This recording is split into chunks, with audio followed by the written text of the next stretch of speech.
స్నేహితులారా, ఒక ముఖ్యమైన విషయాన్ని ధ్యానిద్దాము.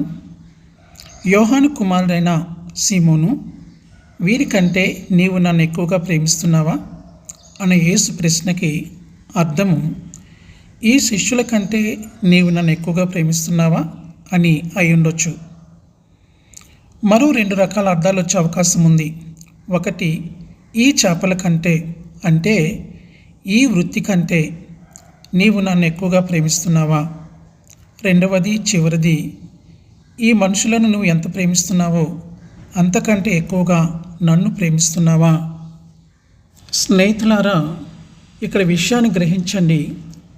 పేతురు 3 సార్లు యేసు ఎవరో ఎరుగనని చెప్పాడు. ఇప్పుడు సువార్త సేవ కోసం అతన్ని నియమించే ముందు యేసు తనపై అతనికున్న ప్రేమను మరో ధృవీకరించడం కోసం 3 సార్లు అతన్ని ప్రశ్నించాడు.